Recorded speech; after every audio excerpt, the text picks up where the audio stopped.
Many Americans witnessed the horrible events of 9/11 and were left with images they will never forget.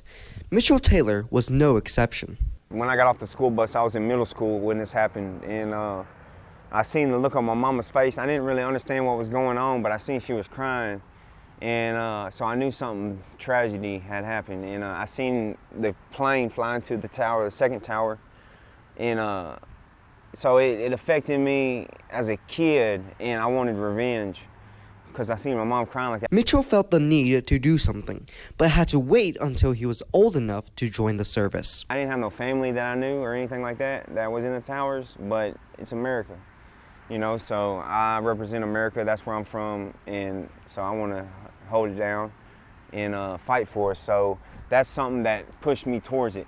At age 21, Mitchell signed up to join the Army. He quickly learned that training is mentally and physically draining, taking lots of hard work and endurance, especially for infantry soldiers. It's AIT, Advanced Individual Training, and mine was OSET training. It's occupational specialty something. I can't remember the whole thing, but when you do infantry, you do basic, and then you go straight into your job field training, which was infantry. So instead of, say, like 12 weeks training, mine was 18 weeks. Mine was longer. Serving in the military can not only impact your life, but also leave you with lifelong friends whom you will never forget. I got plenty of buddies. It's like a brotherhood, man. So when you go to war with your friends, it's gonna make you like that. It's gonna make you that much closer to one another because your life's dependent on one another.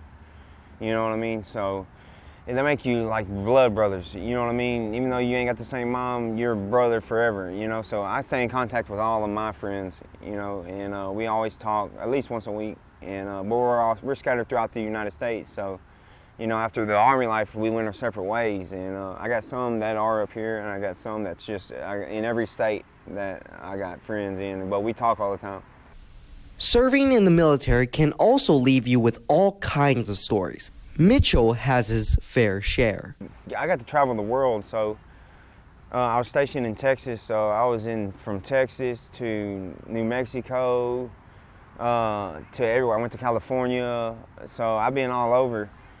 So yeah, man, I got countless memories of it. But I would say the one memory that I got that'll never leave me is when my buddy hit an IED, and when he hit this IED, he went up in the air. I got pictures of it, and he went up in the air, and the turret came off with him, and he was spinning in the air like this, doing 360s, and just screaming at the top of his lungs.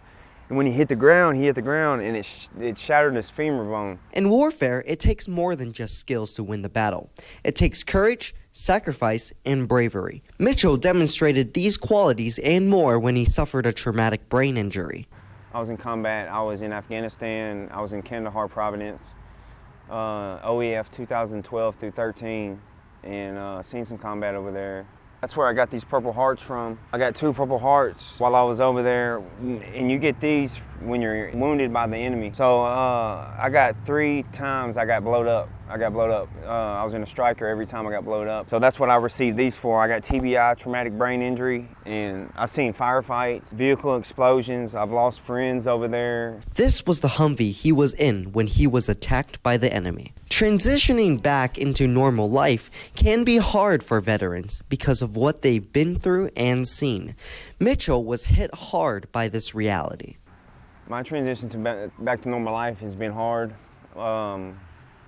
Just going from that kind of environment, we're seeing combat and being in combat I was in combat for a year, so being in combat and coming back to civilian life has been hard on me. I didn't reach out for help like I should have done, and because I was too prideful to do that.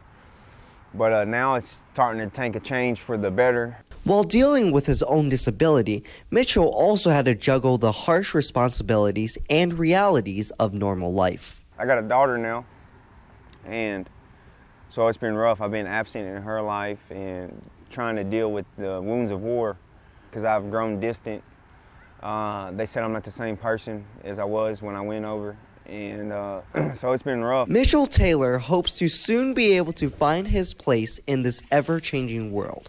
Granger Wayne, the one and only Boy 9 News. Woo! Amen, Mitch.